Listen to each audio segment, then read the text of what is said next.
আমার সারা জীবনের সন্দেহ যে কেন ঈশ্বর এক ধর্ম সৃষ্টি করেননি, বা কেন সবার জন্য এক ধর্ম সৃষ্টি করেননি যাতে পৃথিবীতে শান্তি বজায় থাকে।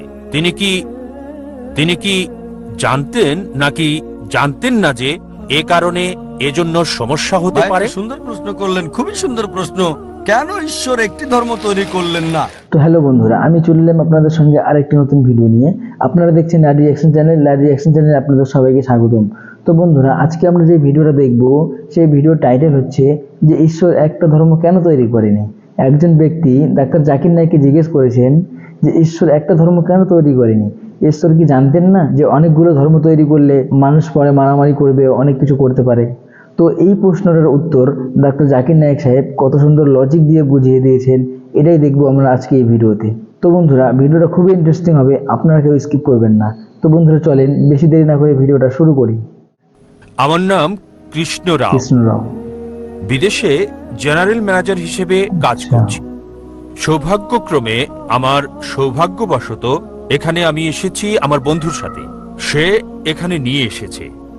আসলে ডাক্তার জাকির তাকে টিভিতে দেখেছি, সবসময় দেখি, মানে এটা একটা বড় সুযোগ যে তাকে সরাসরি দেখার সুযোগ ঈশ্বর করে দিয়েছেন।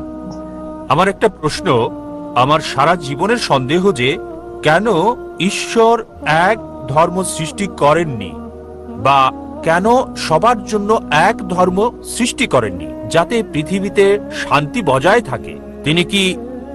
তিনি কি জানতেন নাকি জানতেন না যে এ কারণে এজন্য সমস্যা হতে পারে? সুন্দর প্রশ্ন করলেন, খুবই সুন্দর প্রশ্ন। কেন ঈশ্বর একটি ধর্ম তৈরি করলেন না? কেন তিনি ভিন্ন ভিন্ন ধর্ম তৈরি করলেন? তাহলে তো কোনো সমস্যা থাকতো না, কোনো দ্বিধা থাকতো না। আমি তার সাথে একমত। খুবই সুন্দর প্রশ্ন। যদি আপনি কোরআন পড়েন, আল্লাহ কোরআনে বলেছেন সূরা আল ইমরান 3 নম্বর সূরা 19 নম্বর আয়াত, ইন্নাদ-দীনা ইনদাল্লাহিল ইসলাম।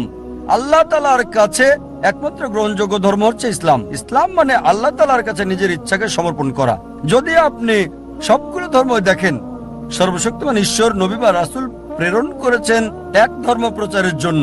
সকল নবী রাসূল আদম আলাইহিস সালাম থেকে শুরু করে নূহ, মুসা, ঈসা, মুহাম্মদ সাল্লাল্লাহু আলাইহি সাল্লাম, সকল নবীগণই আর আমাদের নবী বলেছেন এ পর্যন্ত 1,24,000 নবী রাসূল এই পৃথিবীতে প্রেরণ কাছে। পবিত্র কোরআনে সূরা ফাতির 35 নম্বর সূরা 24 নম্বর আয়াতে, ওয়া ইম মিন উম্মাতিন ইল্লা খালা ফিহা নাযীর, এমন কোন জাতি বা গোত্র নেই যাদের কাছে সতর্ককারী প্রেরণ করা হয়নি। আল্লাহ বলেন সূরা রাদ 13 নম্বর সূরা 7 নম্বর আয়াত, কুল্লি কওমিন হাদ, প্রত্যেক জাতির কাছে সতর্ককারী প্রেরণ করা হয়েছে। ভাই, সকল নবীগণ যারা এসেছিলেন তারা কেবল সর্বশক্তিমান ঈশ্বরের কাছে নিজের ইচ্ছাকে সমর্পণের কথাই শিখিয়েছেন। মূল কথা যা সকল নবীগণই শিক্ষা দিয়েছেন, একত্ববাদের কথা বলেছেন। তিনি কাউকে জন্ম দেননি, তার কোনো মা নেই, তার কোনো বাবা নেই, তিনি কেবল একক, তার মতো কোনো কিছু নেই। আর সময়ের স্রোতে পূর্ববর্তী নবীগণ যা প্রচার করেছেন তা পরিবর্তন হয়েছে। লেকচারে আমি বলেছি প্রায় সব ধর্মগ্রন্থ যেগুলো কোরআনের আগে এসেছে পরিবর্তিত হয়ে গেছে। আল্লাহ পবিত্র কোরআনে একাধিকবার বলেছেন যদি তিনি চাইতেন তবে সবাইকে আত্মসমর্পণকারী বানাতে পারতেন, মুসলিম বানাতে পারতেন। ভাই, মুসলিম শব্দটাকে ধর্ম মনে করবেন না। ইসলাম শব্দের অর্থ হলো এটা দিন, একটা জীবন ব্যবস্থা, নিজের ইচ্ছাকে সমর্পণ করা। আর মুসলিম মানে এরকম নাম থাকা নয় যে আব্দুল্লাহ, জাকির, সুলতান। মুসলিম হলো যে নিজের ইচ্ছাকে আল্লাহর কাছে সমর্পণ করে। যদি আপনার ইচ্ছাকে আল্লাহর কাছে সমর্পণ করেন তাহলে আমি আপনাকে বলবো মুসলিম। সুতরাং শুধু এই লেভেল দেখবেন না যে জাকির, সুলতান, আব্দুল্লাহ। আরবিতে মুসলিম মানে যে নিজের ইচ্ছাকে সমর্পণ করে। যদি কেউ নিজের ইচ্ছাকে সমর্পণ করে তিনি একজন মুসলিম। সুতরাং সকল নবীগণই শিক্ষা দিয়েছেন যে আমাদের ইচ্ছাকে সমর্পণ করতে হবে। সবাই এক ঈশ্বরের কথা শিক্ষা দিয়েছেন, সবাই তাওহীদ শিক্ষা দিয়েছেন। কিন্তু সময়ের আবর্তে সব গ্রন্থই পরিবর্তন হয়ে গেছে। এই কারণে সর্বশক্তিমান ঈশ্বর সর্বশেষ এবং চূড়ান্ত নবী মুহাম্মদ সাল্লাল্লাহু আলাইহি ওয়াসাল্লামকে প্রেরণ করেছেন, এবং সর্বশেষ ও চূড়ান্ত বার্তা পবিত্র কোরআন। সকল নবী যারা মুহাম্মদ সাল্লাল্লাহু আলাইহি ওয়াসাল্লামের আগে এসেছিলেন এবং সকল গ্রন্থ যেগুলো কোরআনের আগে এসেছিল সেগুলো শুধু সেই সময়কার লোকদের জন্য এসেছিল। কোরআনের 4টির নাম উল্লেখ আছে, তাওরাত, জাবুর, ইনজিল এবং কোরআন। তাওরাত হলো সেই ওহী বা ঈশ্বরের বাণী যা মুসা আলাইহিস সালামকে দেওয়া হয়েছিল। জবর ঈশ্বরের পক্ষ থেকে দাউদ আলাইহিস সালামকে দেওয়া হয়েছিল। ইনজিল হলো সেই ওহী বা ঈশ্বরের বাণী যা ঈসা আলাইহিস সালামকে দেওয়া হয়েছিল। আর কোরআন হলো সর্বশেষ এবং চূড়ান্ত বার্তা, সর্বশেষ ও চূড়ান্ত নবী মুহাম্মদ সাল্লাল্লাহু আলাইহি ওয়াসাল্লামকে দেওয়া হয়েছে। কোরআন আরো বলছে সূরা রাদ 13 নম্বর সূরা 38 নম্বর আয়াতে বলা হয়েছে, লিকুল্লি আজলিন কিতাব।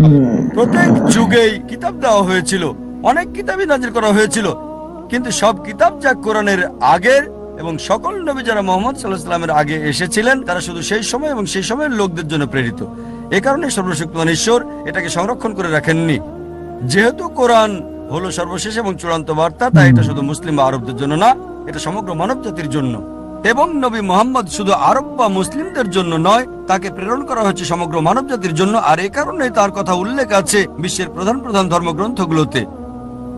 আর এই কিতাব পবিত্র কোরআনে আল্লাহ বলেছেন সূরা হিজর 15 নম্বর সূরা 9 নম্বর আয়াতে, এই কোরআন আমি নাজিল করেছি, আমি এর হেফাজত করব।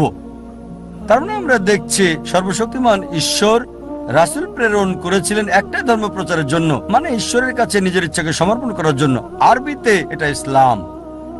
যীশু খ্রিস্ট কখনোই খ্রিস্টান ধর্ম প্রচার করতে আসেননি। খ্রিস্টান শব্দটি যে বাইবেলে নেই এটা কি আপনি জানেন? পুরো বাইবেলে খ্রিস্টান শব্দটি খুঁজে পাবেন না। তিনি খ্রিস্টান ধর্ম প্রচার করেননি।